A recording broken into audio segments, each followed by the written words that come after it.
نحمده ونصلي على رسوله الكريم اما بعد فاعوذ بالله من الشيطان الرجيم بسم الله الرحمن الرحيم رب اشرح لي صدري ويسر لي امري واحلل عقدة من لساني يفقهوا قولي۔ السلام علیکم ورحمۃ اللہ وبرکاتہ۔ کہ ایمان کس طرح انسان کی پوری شخصیت کو ایک نئے رنگ میں ڈھال دیتا ہے۔ ہمیں حکم دیا گیا کہ ہم رمضان کے روزے بھی ایمان کے ساتھ رکھیں، ہم قیام بھی ایمان کے ساتھ کریں، ہم لیلۃ القدر کا قیام بھی ایمان کے ساتھ کریں۔ تو ایمان حقیقت میں جب کسی دل میں داخل ہو جاتا ہے تو پھر لازمی طور پر اس شخص کا تعلق اپنے رب کے ساتھ بھی بہترین ہو جاتا ہے، اپنے ساتھ کے انسانوں کے ساتھ بھی بہترین ہو جاتا ہے۔ وہ ایک حساس انسان بن جاتا ہے جس کے دل میں دوسروں کے لیے درد ہوتا ہے، اور اس حدیث کے مطابق کہ خدا کی قسم تم میں سے کوئی شخص اس وقت تک مومن نہیں ہو سکتا جب تک کہ دوسرے کے لیے وہ پسند نہ کرے جو وہ اپنے لیے کرتا ہے۔ تو گویا جس چیز سے وہ خود تکلیف محسوس کرتا ہے وہ دوسروں کے لیے بھی اس تکلیف کو دور کرنے کا ذریعہ بن جاتا ہے۔ اس طرح نہ صرف یہ کہ انسانوں بلکہ حیوانوں اور باقی مخلوق کے ساتھ بھی اس کا رویہ بہترین ہو جاتا ہے، کیونکہ وہ یہ سب کچھ اپنے خالق، اپنے مالک، اپنے رب کی خاطر کر رہا ہوتا ہے۔ اس سلسلے میں ہم دیکھتے ہیں کہ ایک انسان جب خیر اور بھلائی کے راستے پر چلتا ہے، سلامتی کے راستے پر چلتا ہے، تو کس قسم کے سوالات کرتا ہے اور کس چیز کے بارے میں جاننا چاہتا ہے۔ ایک روایت میں آتا ہے، ابو ہریرہ رضی اللہ عنہ سے مروی ہے، کہتے ہیں کہ میں نے کہا یا نبی اللہ، اے اللہ کے نبی صلی اللہ علیہ وسلم، مجھے کوئی ایسی بات بتائیے جس سے میں فائدہ اٹھاؤں۔ رسول اللہ صلی اللہ علیہ وسلم نے فرمایا، مسلمانوں کے راستے سے تکلیف دینے والی چیز کو ہٹا دو۔ یعنی نیکی کے تو بہت سے کام ہیں، لیکن آپ صلی اللہ علیہ وسلم نے ابو ہریرہ کی اس دلچسپی پر کہ وہ کوئی اچھی بات جاننا چاہ رہے تھے، آپ نے ان کو بہت ہی کام کی اور فائدے کی بات بتائی۔ یہ ایک ایسی تعلیم ہے، ایسی سنت ہے، اگر آج ہم اس کو زندہ کریں اور ہم میں سے ہر صاحب ایمان شخص اپنے ایمان کا ثبوت دیتے ہوئے لوگوں کے راستوں کو ان کے لیے کھلا کر دے اور ان سے اذیت والی چیزیں ہٹا دے، تو میں سمجھتی ہوں کہ پورے معاشرے میں امن پیدا ہو جائے۔ آج ہم دیکھتے ہیں کہ سڑکوں پر ٹریفک کا کتنا ہجوم ہے۔ بعض اوقات ہم دوسرے کو اس کا حق نہیں دیتے، راستہ نہیں دیتے، غلط جگہ گاڑی پارک کر دیتے ہیں، غلط جگہ پر گاڑی روک دیتے ہیں، بعض اوقات عین بیچ راستے کے ڈرائیورز اتر کر لڑائی جھگڑا شروع کر دیتے ہیں۔ یہ تمام چیزیں دوسروں کو تکلیف دینے والی ہیں، اذیت دینے والی ہیں۔ ہمارا ایمان ہم سے تقاضا کرتا ہے کہ ہم ان تکلیفوں کو دور کرنے والے بنیں، اور رمضان کے روزے جو حقیقت میں انسان کے اندر تقویٰ پیدا کرتے ہیں، وہ تقویٰ انسان کو باشعور بناتا ہے۔ اس شعور کا تقاضا یہ ہے کہ ہم ان اخلاقیات کو اپنی زندگی کا معمول بنا لیں۔ راستے سے تکلیف دہ چیزیں ہٹانا ایمان کا حصہ بتایا گیا۔ حدیث میں آتا ہے، رسول اللہ صلی اللہ علیہ وسلم نے فرمایا، ایمان کی 60 یا 70 سے بڑھ کر کچھ شاخیں ہیں، جن میں سے سب سے بڑی لا الہ الا اللہ ہے، اور سب سے ادنا راستے سے تکلیف دہ چیز کو دور کرنا ہے، اور حیا بھی ایمان کی ایک شاخ ہے۔ تو گویا راستے سے تکلیف دہ چیز ہٹانا دراصل ایمان کا ثبوت دینا ہے۔ نبی صلی اللہ علیہ وسلم نے فرمایا، جو شخص مسلمانوں کے راستے سے کسی تکلیف دہ چیز کو ہٹاتا ہے تو اللہ تعالیٰ اس کے لیے ایک نیکی لکھ دیتا ہے، اور جس کے لیے اللہ کے ہاں نیکی لکھ دی جائے اللہ تعالیٰ اسے جنت میں داخل فرمائے گا، کیونکہ ان البر یہدی الی الجنہ، نیکی انسان کو جنت کا راستہ دکھاتی ہے، جنت کی طرف لے جاتی ہے۔ انسان ہر روز جب صبح کے وقت اٹھتا ہے تو اس کے ہر جوڑ پر صدقہ واجب ہوتا ہے۔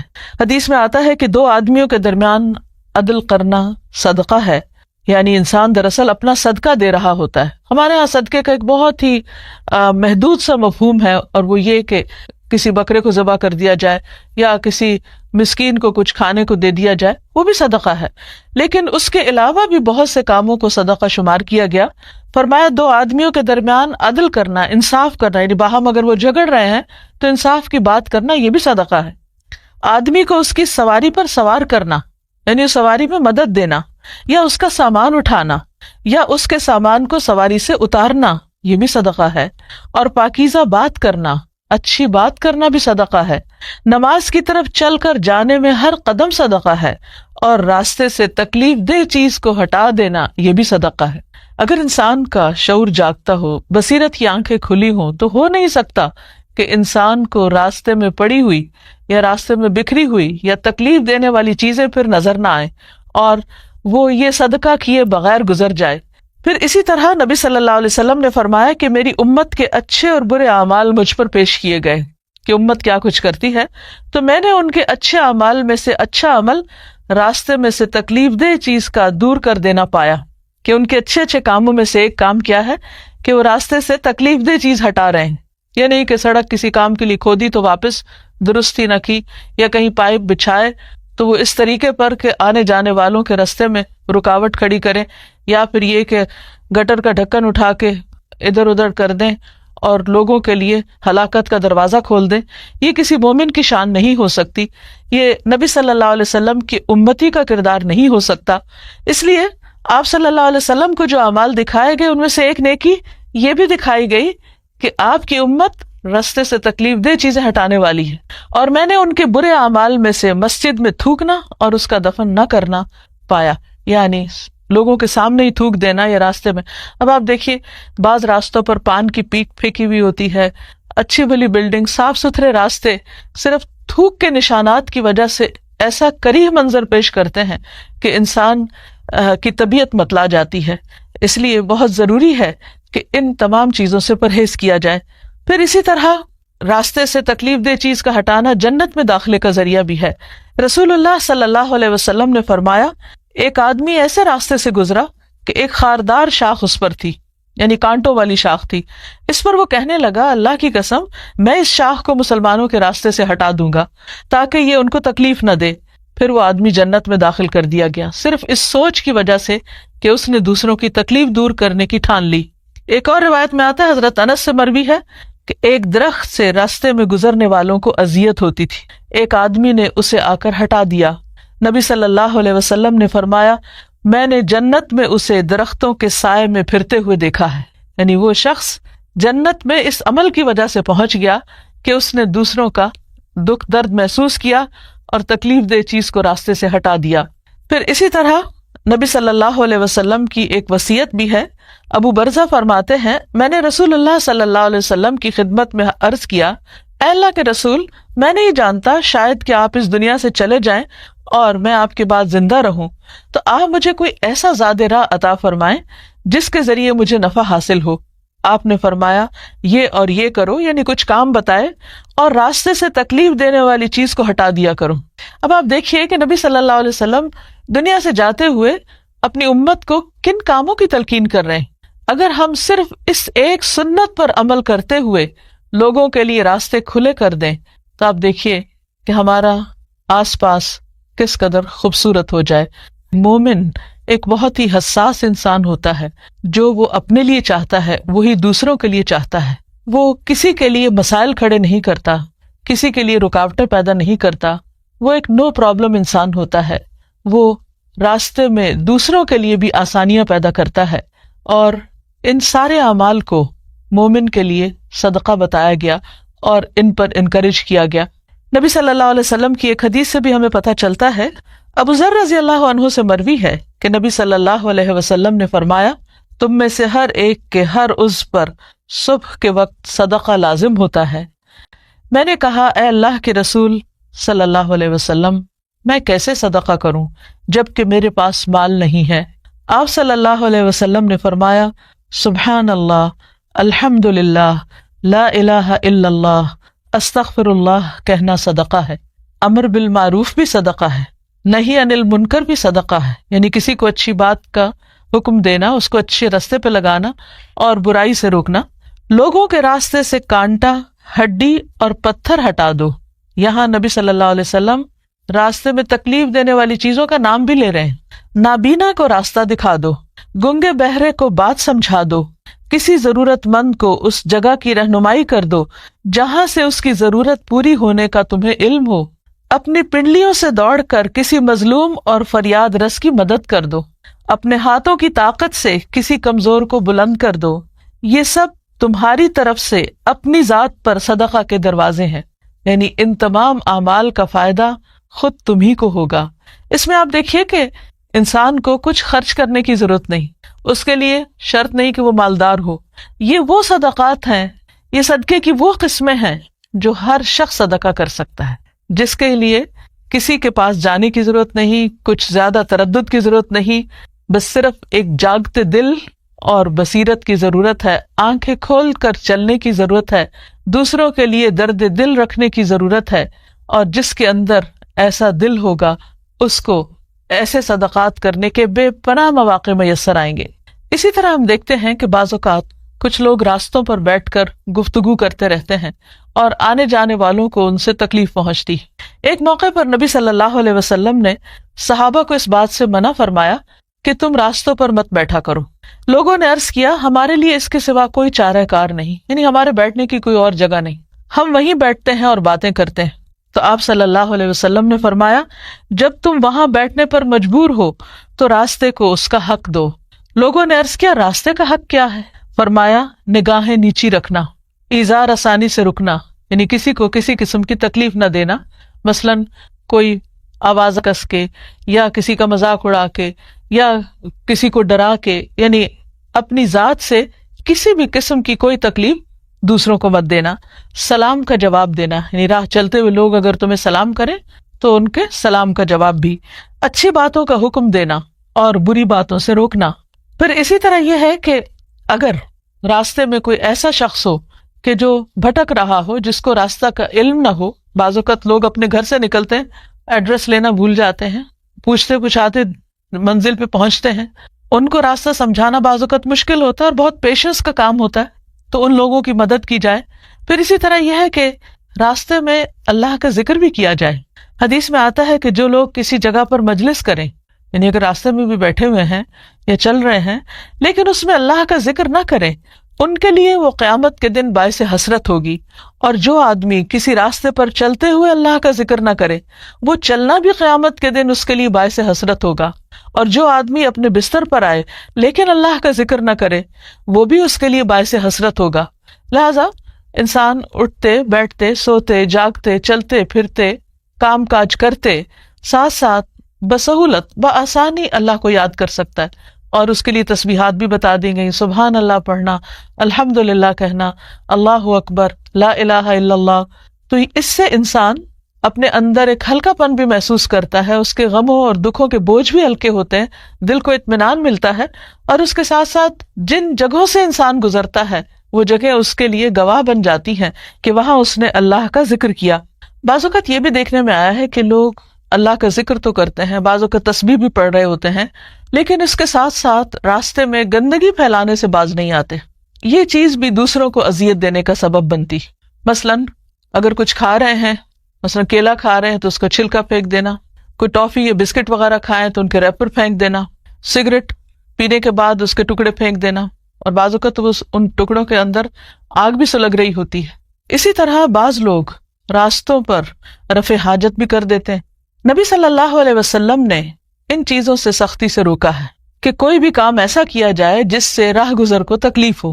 ایک حدیث میں آتا ہے رسول اللہ صلی اللہ علیہ وسلم نے فرمایا 3 لعنت کرنے والے کاموں سے بچو، پانی کے گھاٹ پر، کسی گزرگاہ پر، اور سایہ دار جگہ میں بول و براز کرنا۔ یعنی یہ وہ کام ہے کہ جن سے انسان اللہ تعالیٰ کی رحمت سے دور ہو جاتا ہے، اللہ تعالیٰ کی ناراضگی لازم ہو جاتی ہے۔ نبی صلی اللہ علیہ وسلم نے فرمایا جس نے مسلمانوں کو ان کے راستے میں اذیت دی اس پر ان کی لعنت واجب ہو جاتی ہے۔ ایک اور حدیث میں آتا ہے نبی صلی اللہ علیہ وسلم نے فرمایا راستے کے درمیان پڑاؤ مت ڈالا کرو، یعنی راستے میں مت بیٹھ جاؤ، اور نہ ہی راستے میں قضاء حاجت یعنی بول و براز کیا کرو۔ اسی طرح بعض اوقات یہ بھی دیکھنے میں آیا ہے کہ بعض لوگ چلتی سڑک پر، یعنی جہاں پر ہیوی ٹریفک ہے، بعض اوقات وہاں ٹریفک روک کر خود سڑک عبور کرنا شروع کر دیتے ہیں اور بہت سے لوگوں کی اذیت کا باعث بن جاتے ہیں۔ بعض لوگ خراب گاڑیاں سڑک پر لے آتے ہیں، وہ عین راستے میں خراب ہو جاتی ہیں اور اس کی وجہ سے لوگوں کو تکلیف ہوتی ہے، بہت سے لوگوں کا راستہ بند ہو جاتا ہے۔ اسی طرح شارع عام کے اوپر بڑے بڑے جلسے جلوس کرنا، اس کا نقصان یہ ہوتا ہے کہ بہت سے لوگ حتیٰ کہ مریض وغیرہ بھی بہت اذیت میں مبتلا ہو جاتے ہیں. بعض اوقات تو یہ تک دیکھنے میں آیا کہ ایمبولینسز ایسے جگہوں پر پھنس جاتی ہیں اور لوگوں کی جان چلی جاتی ہے. ہم سب کو چاہیے کہ رمضان کے اس مہینے میں اپنے اعمال کا محاسبہ کریں اور اس بات کا جائزہ لیں کہ کہیں ایسا تو نہیں کہ ہماری ذات سے کسی کو تکلیف ہو رہی ہو، کیونکہ مسلمان وہ ہے جس کے ہاتھ اور زبان سے دوسرے مسلمان محفوظ رہیں. اللہ تعالی ہم سب کو امن، ایمان، سلامتی اور اسلام سے نوازے اور ہمیں ان اعمال کی توفیق دے جو اس کو پسند ہیں، جو اس کو محبوب ہیں، اور وہ ہم سے راضی ہو جائے اور ہم اس سے راضی ہوں. اللہ تعالیٰ نے انسان کو پیدا کیا، اس کے اندر خیر اور شر دونوں چیزیں رکھی، پھر اس کو دونوں راستے دکھائے، پھر اس کو آزادی بھی دی کہ وہ چاہے تو بھلائی کے راستے پہ چلے اور چاہے تو برائی کا راستہ اختیار کرے. انسان کو اللہ تعالیٰ نے جس راستے کے لیے پسند کیا وہ خیر و بھلائی کا راستہ ہے، اور اس راستے پہ چلانے کے لیے ہر دور میں پیغمبر بھیجے. سب سے پہلے انسان حضرت آدم علیہ السلام ایک پیغمبر بھی تھے. جب وہ دنیا میں بھیجے جا رہے تھے تو اس وقت اللہ تعالیٰ نے فرمایا فَإِمَّا يَأْتِيَنَّكُم مِّنِّي هُدًى فَمَن تَبِعَ هُدَايَ فَلَا خَوْفٌ عَلَيْهِمْ وَلَا هُمْ يَحْزَنُونَ، کہ اگر میری طرف سے تمہارے پاس کوئی ہدایت آئے تو جو میری ہدایت کی پیروی کرے گا اس کے لیے نہ خوف ہوگا نہ غم ہوگا. تو گویا خوف اور غم کے علاج کے لیے انسان کو جو نسخہ بتایا گیا وہ اللہ تعالیٰ کی طرف سے آئی ہوئی ہدایت کی پیروی کرنا، یا دوسرے لفظوں میں زندگی گزارنے کا وہ طریقہ اختیار کرنا جو اللہ تعالیٰ کی مرضی کے مطابق ہو. لیکن انسان اس کے لیے اس دنیا میں آنے کے بعد بہت سی آزمائشیں بھی ہیں. انسان کے ساتھ اس کا نفس بھی ہے، شیطان بھی ہے. پھر بسا اوقات انسان کا ماحول بھی ایسا ہوتا ہے کہ جس کے دباؤ میں آ کر انسان اللہ تعالیٰ کا راستہ چھوڑ کر یا اس کی مرضی اور رضا کا راستہ چھوڑ کر اللہ تعالیٰ کی نافرمانی کا راستہ اختیار کر لیتا ہے. ایسا کرنا اس کے لیے نہ دنیا میں فائدے کا باعث ہوتا ہے اور نہ ہی آخرت میں. انسان جب اللہ کی نافرمانی کرتا ہے، گناہ کرتا ہے، تو ہمیشہ پریشانی، احساس ندامت اور غم کا شکار ہوتا ہے. یعنی نتیجتاً دکھ اور پریشانی اس کا مقدر ہوتی ہے. ایسے میں انسان کیا کرے؟ انسان چونکہ فرشتہ نہیں، اس لیے یہ ممکن نہیں کہ اس سے کوئی غلطی نہ ہو.